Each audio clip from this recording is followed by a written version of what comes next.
The topics which are covered in this video are perception, the definition of the concept called perception,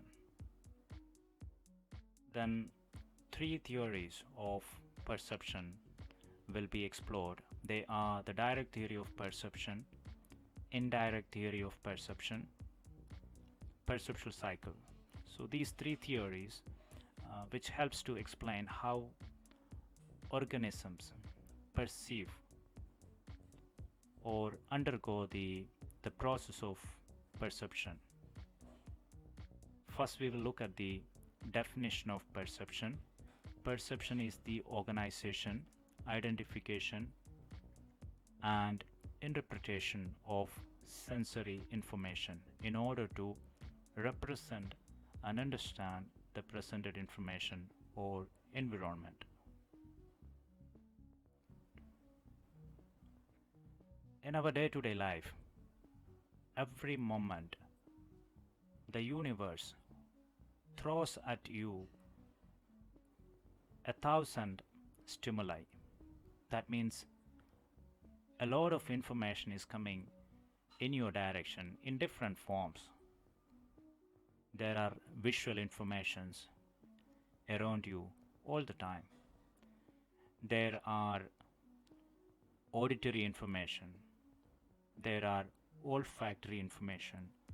There are different kind of information. There are information regarding the temperature, information regarding humidity. A lot of these information are coming in your direction, and in order to survive or in order to behave, an organism need to make sense of the several stimuli which is coming in its direction. So perception makes it possible. Perception helps an organism understand what is happening. What is it looking at? What is it listening to? Or what is it smelling?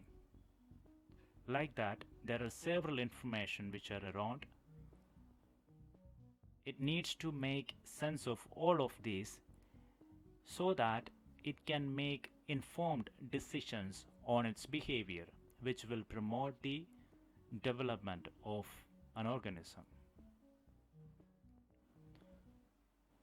So all these stimuli are received by the sense organ of the organism. So if you consider a human being, a person need to receive several stimuli through their sense organs.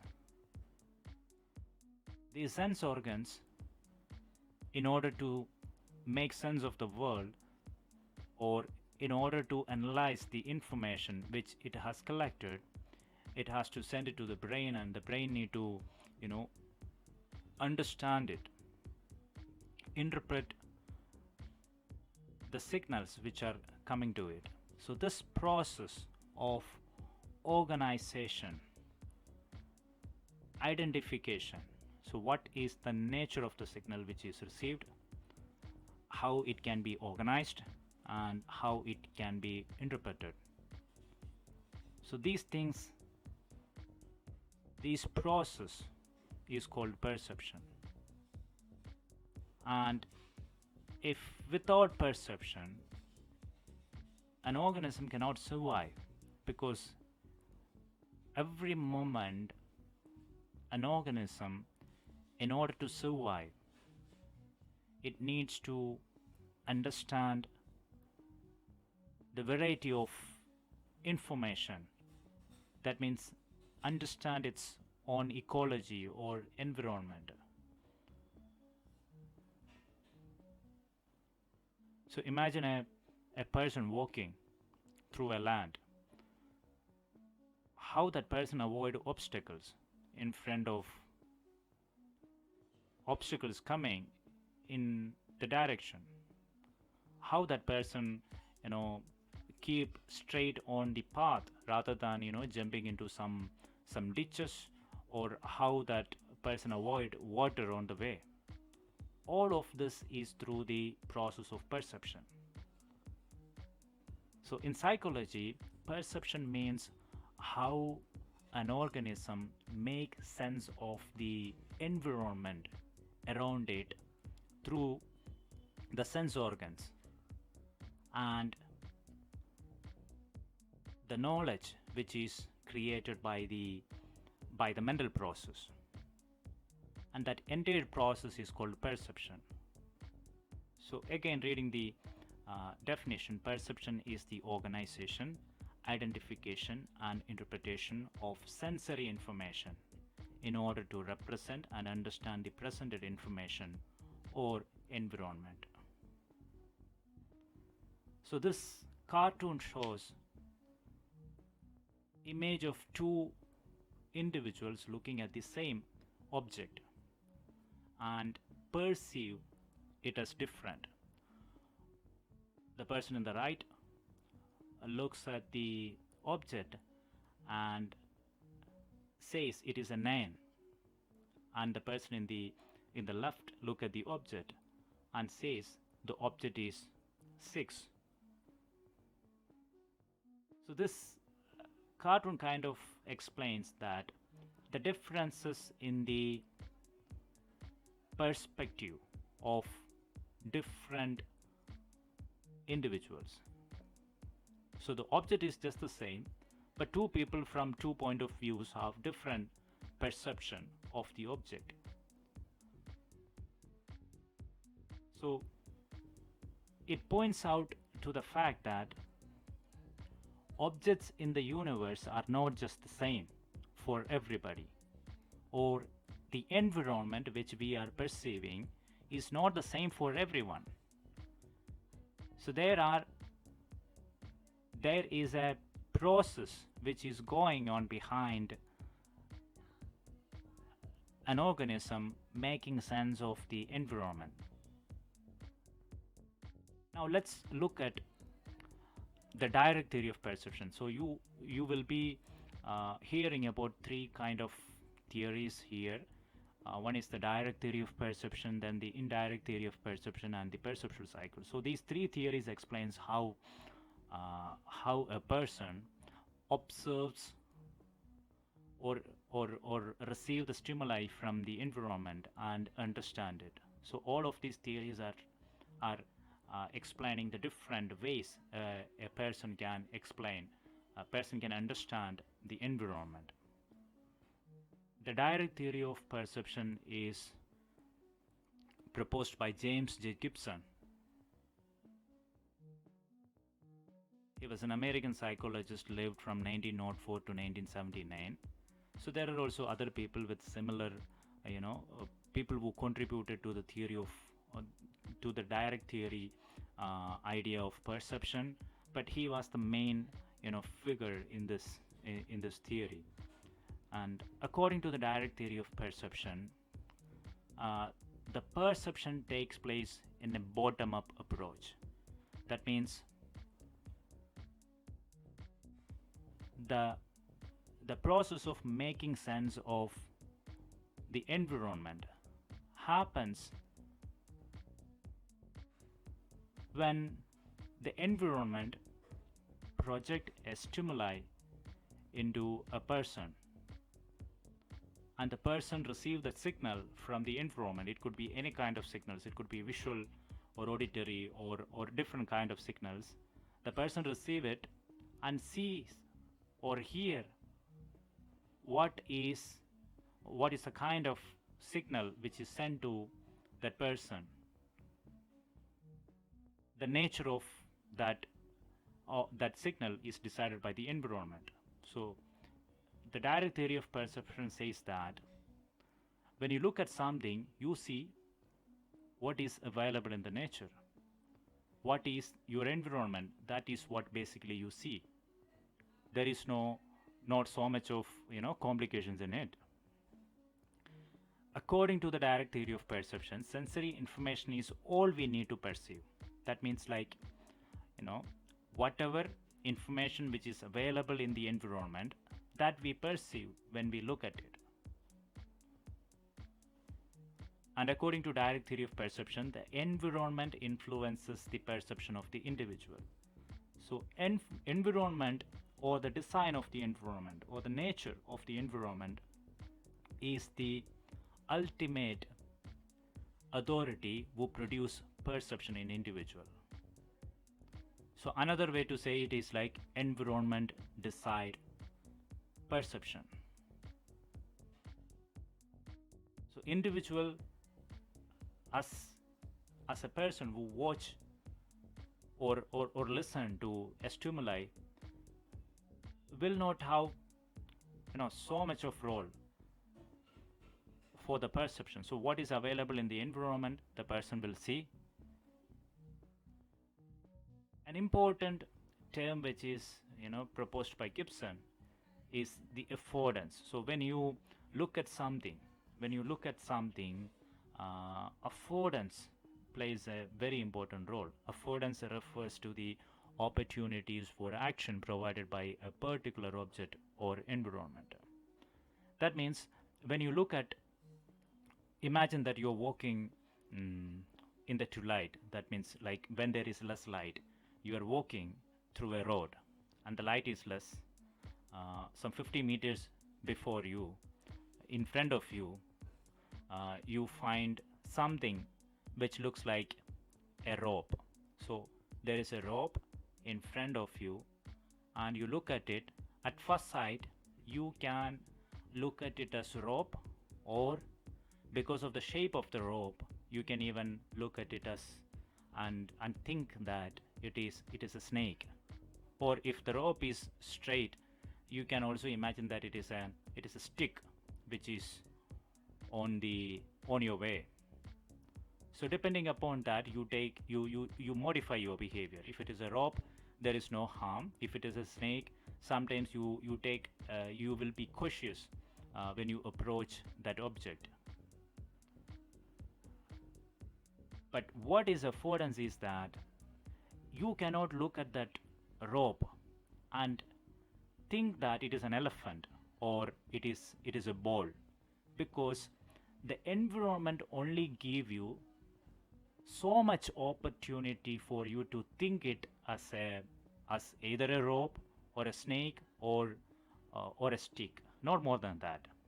So in this example, affordance means the variety of explanations the environment gives an observer, the variety of choices. So there are only so much of choices the environment will give a person when a person observes a stimuli, and that is called affordance. So in direct theory of perception, the concept of affordance states that the shape of the rope is a feature of the environment. It's not a feature of the individual who observe the rope from a distance.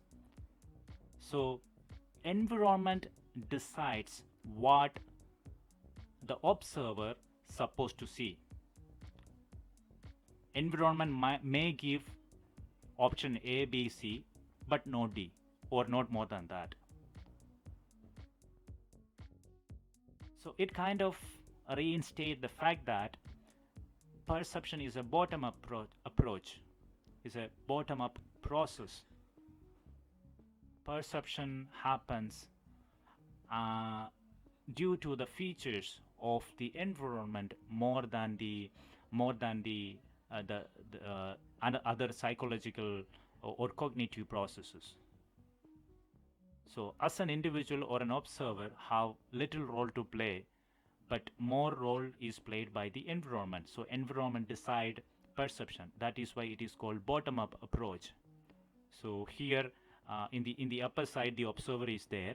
On the bottom, the environment is there. So environment decide what an observer would see or what a listener would hear. Now let's look at the indirect theory of perception. Indirect theory of perception, the main person who proposed this theoretical idea is Hermann von Helmholtz. He was a German physician, lived from 1821 to 1894. According to indirect theory of perception,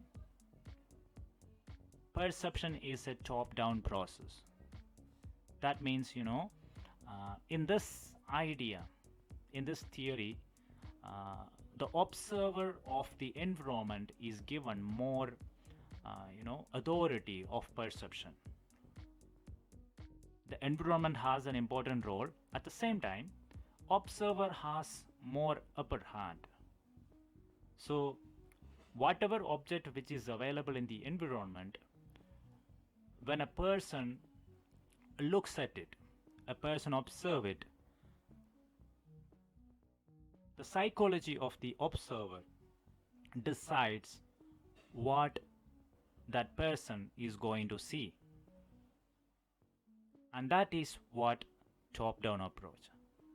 The perceiver uses sensory information and other sources of information to construct a cognitive understanding of a stimulus. So here, the perceiver uses two kinds of information. One is the sensory information. That means like the information which is received.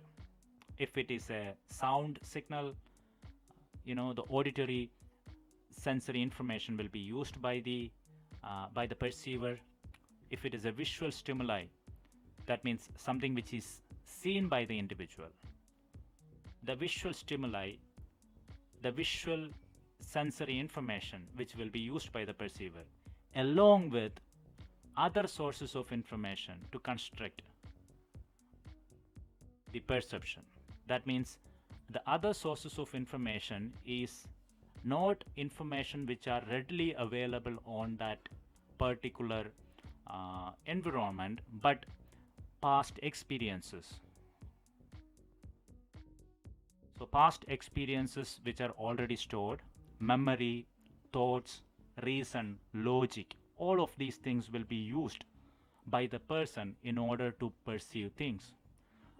If you consider the same example, a person is walking through a road and the light is lesser and the person observes the rope. If it is a forest area where snakes are usually available, so the person already have a knowledge that it's a snake infested area. So that knowledge will help that person to think something which looks like a rope as a snake. Or if that person is walking through a desert area where snakes are not available, most likely that person will not observe that object as a snake. Rather, that person will choose to see that object as a rope. Here, equal weightage is given to the sensory information which is collected by the sense organ and the information which is already stored. And the reason plays a very important role. Are there snakes available on this area? Is there any chance that snakes could come on this area? All of this information will play an important role. And what is the color of that rope? So whether there are snakes in that color. So all the knowledge of that person will play an important role in deciding the perception. Indirect theory of perception shows the relationship between intelligence and perception. So intelligence are the capability of are the mental capability of a person to reason and to form logic. So a person perceiving something will utilize the intelligence which that person already has, along with the sensory information, in order to decide the perception. So this is an involuntary process But when I explain like this, don't complicate by thinking that this perception is a voluntary process. So the person doesn't have to do anything. You see something, you know that what you are seeing, and what is the kind of feeling you are having. If you are mistaken, the other sensory stimulus will be coming in your direction, and you will be realizing. So these are all involuntary process. You think of something, or you make perception involuntarily, not voluntarily, most of the time. So indirect theory of perception shows the relationship between intelligence and perception. So uh, observers, or people, or perceivers, are not at just the mercy of the environment or the nature around us. Rather, they actively participate in the process of perception, according to indirect theory of perception. Direct theory of perception said just the other thing, like most of what is perceived is actually decided by the environment, and a perceiver plays very little role in perceiving something in the environment.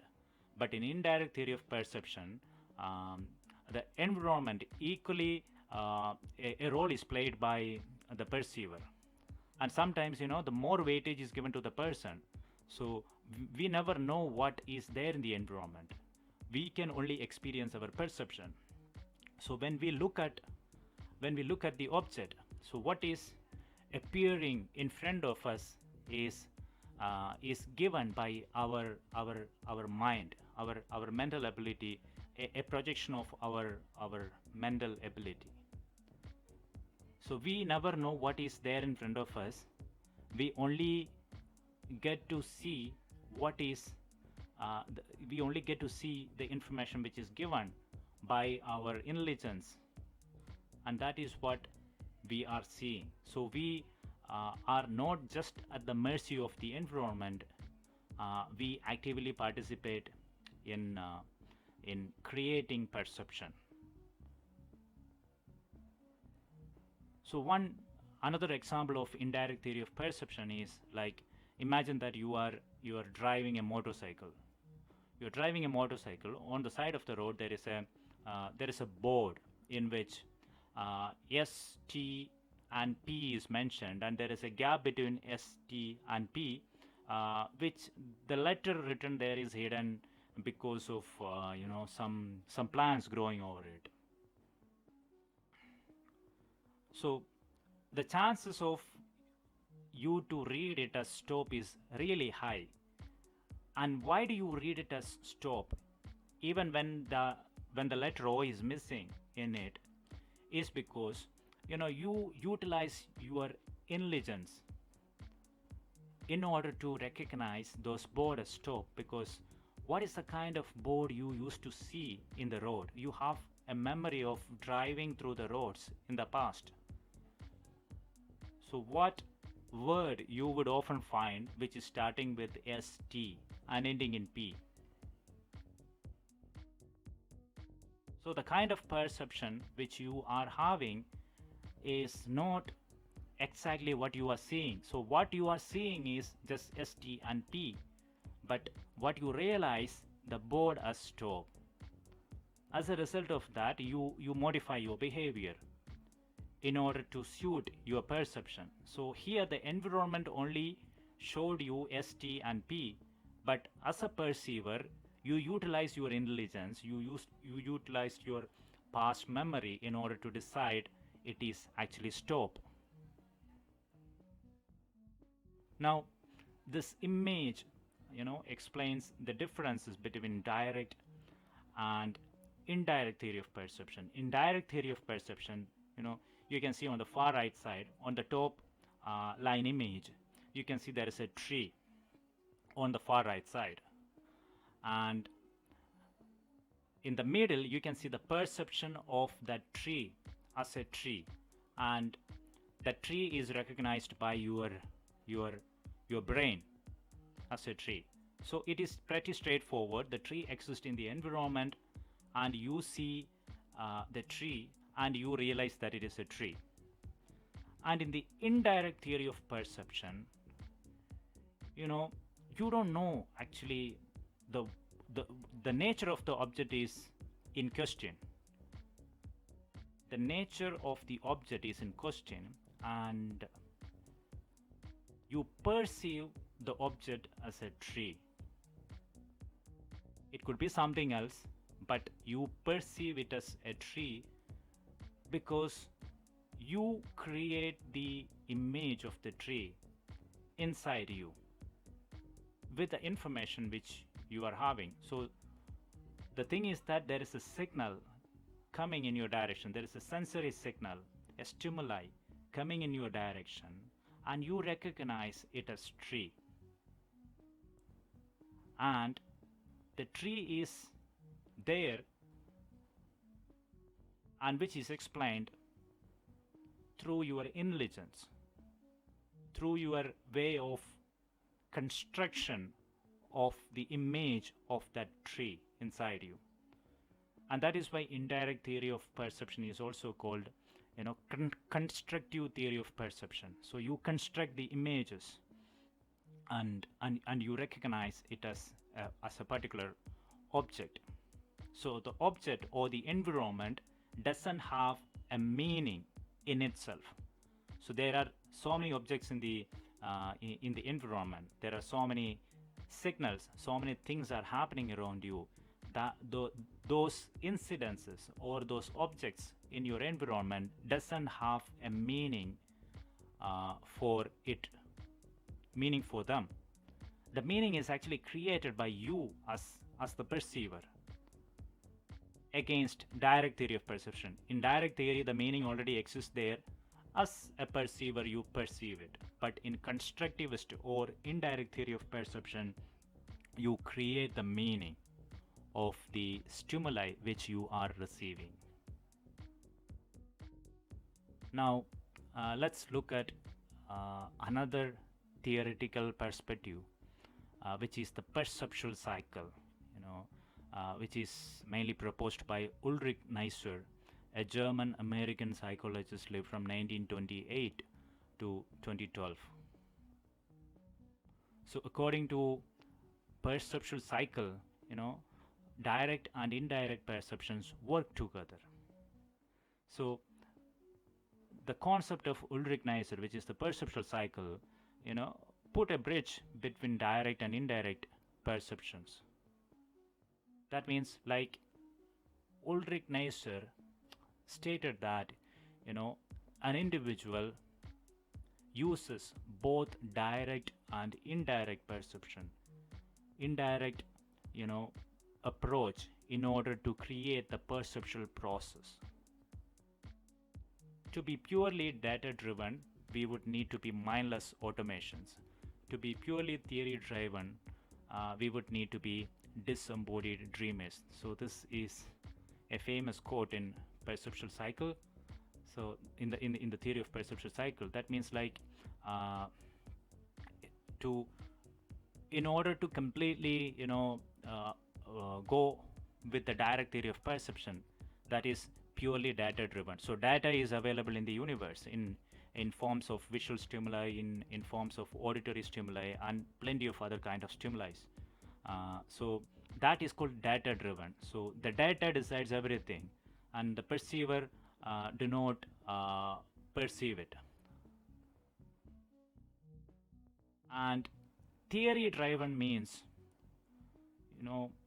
when the visual stimuli or any kind of stimuli doesn't make much impact, but more impact is made by the person who is visualizing, who is perceiving the act. That is called theory driven. So theory driven is making use of the intelligence of a person in order to perceive certain thing in a certain manner.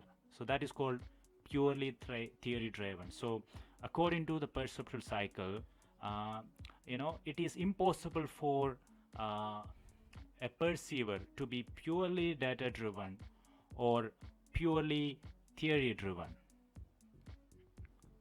there is some kind of mediation between these two. Both of these things happen in perception. And in perceptual cycle, they introduce this concept of schema. Schema is uh, the mental preparedness of a person to perceive something in a particular manner. For example, a rope can be perceived as a snake. So it is the mental preparation of a person to see see a rope as a snake, because it is already a snake infested place through which he is walking, and that is called schema. So schema is our mental preparedness to perceive things on a particular manner. An active schema sets up relevant expectations. So you are walking through a road in the middle of a forest. You are prepared to see wild animals. You are prepared to see snakes.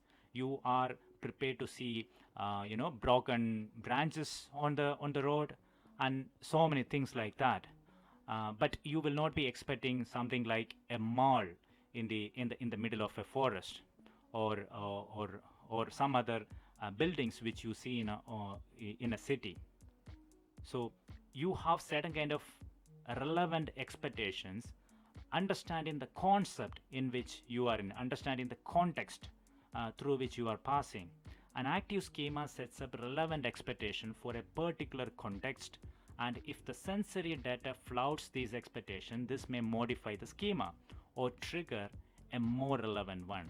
So that means, like, you are walking through the forest, your schema is already set that you expected to see snakes on the road, and when you are walking through the road, you are expecting to see the snake, but what you saw is actually a mall, a, a big mall on the side of the road.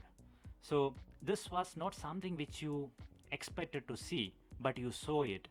So what happens is that your experience of meeting or seeing a mall in the middle of a forest road will, flouts your expectation. Flouts your expectation means, your expectations were wronged by the vision of a mall in the middle of the forest, because you already had a schema that which states that you are not supposed to see a mall in the middle of the forest road, but you saw it.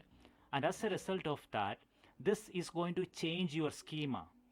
And when the next time you are going to walk through the middle of a forest road, you are going to see, you are going to expect to see something like a mole. And this unusual experience which you had, or the unusual perception which you had, will modify your schema again. So that is how perception works. So you have a schema, you have the sensory information coming from the environment, and also there are sensory informations which are coming, supporting your schema or against your schema. If it is coming supporting to your schema will get stronger, and as a result of that, you will expect more and more snakes on the roads. So you will not expect anything else which you see in a city. But if the sensory information or the sensory data which is coming, which is going to flout, or which are coming against your expected or already made schema, this is going to modify the schema, and which trigger a more relevant one. So that is how individual, as they go along in their life, every day they change their schema when they face different kinds of experiences. And different kinds of experiences change perception of individual. So that is why we say, like, generally in life, when an individual meet with different kinds of experiences, they change their perception, not just the raw perception of a particular moment in life. They can even change the perception of their entire life. The perceptual cycle proposed by Ulrich Neisser, is explained in this beautiful diagram. Here you can see on top there is this object. object, symbolize the environment, and then there is the schema which is already created by the by the by the individual or the perceiver. So perceiver has a schema, and what happens is that the act of exploration of the object, so exploration stands for the perceiver, you know exploring the environment. And when a person does explore the object in the environment, the schema of the person gets modifies, and that schema will again help the individual to explore in a particular direction, and the exploration will try to perceive the object on a specific manner. But whenever the object uh, you know floats the schema, it modifies the schema again, and that schema will again help the individual to look at something on a particular manner. So it is a kind of a cycle. Schema leads to exploration, that means perception, and a particular kind of perception, and that exploration will lead to looking at or receiving or trying to understand or interpreting a stimuli in a particular manner. And when that stimuli disagree with the schema, it modifies the schema.